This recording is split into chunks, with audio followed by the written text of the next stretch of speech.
കസേര ഉണ്ടോ? കോൺഗ്രസ്സുകാരാണോ? അടി മസ്റ്റാണ്. അതിനി മുഖ്യമന്ത്രി കസേരയാണെങ്കിൽ ശരി, അല്ലെങ്കിൽ കേവലം ഒരു അനൗൺസ്മെന്റ് ജീപ്പിന്റെ മുൻവശത്തെ ഇരിപ്പിടമാണെങ്കിലും ശരി, അടി പൊട്ടിയിരിക്കും. പിടിവലി മസ്റ്റായി നടന്നിരിക്കും. പ്രചരണ രംഗത്ത് നിന്നുള്ള ഒരു ദൃശ്യം ഇപ്പോൾ പുറത്തു വന്നിട്ടുണ്ട്. കോൺഗ്രസ്സുകാരുടെ ഇരിപ്പിടങ്ങൾക്ക് വേണ്ടിയുള്ള പിടിവലിയും തമ്മിൽ തല്ലിന്റെയും ഏറ്റവും ഫ്രഷ് ഉദാഹരണം ഒന്ന് കണ്ടേ.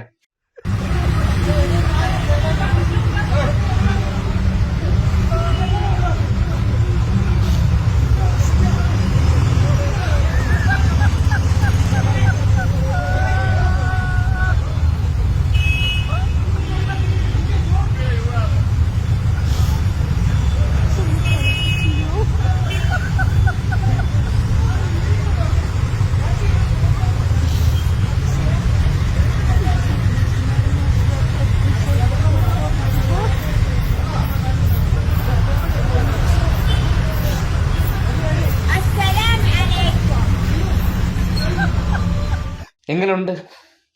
എറടാ പട്ടി എന്നാണ് ഡയലോഗ്. ഇത് എൻ്റെ ഇരിപ്പിടമാണ്, ഞാനാണ് ഇതിനിരിക്കാൻ യോഗ്യൻ. കാര്യം എല്ലായിടത്തും ഞാനാണ് കേമൻ, എനിക്കാണെന്നുള്ള ചിന്തയാണ്.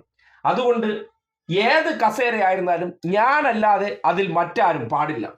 ഇതാണ് കോൺഗ്രസിന്റെ പോളിസി.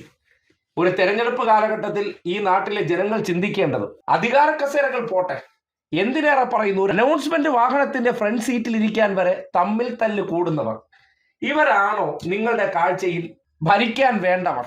ഏത് കസേരയായിരുന്നാലും ഞാനാണ് ഇരിക്കേണ്ടത് എന്ന രീതിയിൽ പിടിവലിയും അടിപിടിയും തമ്മിൽ തല്ലും തെറിപ്പൂരവുമായിട്ട് നടക്കുന്നവർ അവരാണോ ഒരു നാട് ഭരിക്കേണ്ടത്? കേരളത്തെ സംബന്ധിക്കുന്നിടത്തോളം കഴിഞ്ഞ 10 വർഷം കൊണ്ട് ഈ നാട്ടിൽ ഒരു സമാധാന ജീവിതമുണ്ട്. ജനങ്ങളുടെ ജീവിതമെല്ലാം ഒന്ന് പച്ച പിടിച്ച് വരികയാണ്. അടുത്ത 10 വർഷം കൊണ്ട് കസേര വടംവലിയിലൂടെ ഇതെല്ലാം നഷ്ടപ്പെടുത്തണോ വേണ്ടയോ എന്നുള്ളതാണ് ഓരോരുത്തരും ചിന്തിക്കേണ്ട കാര്യം. കേവലം ഒരു അനൗൺസ്മെന്റ് വാഹനത്തിന്റെ ഫ്രണ്ട് ഇരിപ്പിടം കിട്ടിയില്ല എന്ന പേരിൽ ഇത്രയും ആൾക്കാർ നിൽക്കുന്ന തെരുവിൽ കിടന്ന് പരസ്പരം തമ്മിൽ തല്ലാനും തെറി വിളിക്കാനൊക്കെ തയ്യാറാകുന്നുണ്ടെങ്കിൽ ഇവർ അധികാര കസേരയിലേക്ക് എത്തിയാൽ എന്തിനായിരിക്കും സമയമെന്ന് നിങ്ങൾക്ക് ആലോചിക്കാവുന്നതാണ്. ഇങ്ങനെ തമ്മിൽ തല്ലിയും കസേര ഉറപ്പിക്കാൻ 5 വർഷം ഇവർ വിനിയോഗിച്ച് കഴിയുമ്പോഴേക്കും ഈ നാട്ടിലെ ജനങ്ങളുടെ ജീവിതം ഒരു വഴിക്കാവും എന്നുള്ളതാണ് യാഥാർത്ഥ്യം. അതുകൊണ്ട് ഇത്തരം ഉദാഹരണങ്ങൾ കാണുമ്പോൾ ഒന്ന് മനസ്സിരുത്തി ആലോചിക്കുക. ഇത്രയും കാലം ഇതുപോലുള്ള എന്തെങ്കിലും പ്രശ്നം നിങ്ങളുടെ ജീവിതവുമായി ബന്ധപ്പെട്ട് നേരിടേണ്ടി വന്നിട്ടുണ്ടോ എന്നുള്ളത്. അപ്പോൾ ആലോചിച്ചൊക്കെ തിരഞ്ഞെടുക്കേണ്ട സമയമാണ്. ഇതുപോലുള്ളൊരു വ്യക്തികൾ നിങ്ങളുടെ വീട്ടിൽ പോലും ഉണ്ടെങ്കിൽ എങ്ങനെയായിരിക്കും അവരെ സഹിക്കാൻ കഴിയുക? അതുപോലെയല്ലേ മുഖ്യമന്ത്രി കസേരയ്ക്ക് വേണ്ടി നിരന്നു നിന്ന് പിടിവലി കൂടുന്ന നേതാക്കന്മാരെ കൂടി ആലോചിച്ചതിന് ശേഷം എന്ത് വേണമെന്നുള്ളത് നിങ്ങളുടെ മാത്രം ചോയ്സാണ്. ആലോചിക്കുക, വോട്ട് ചെയ്യുക.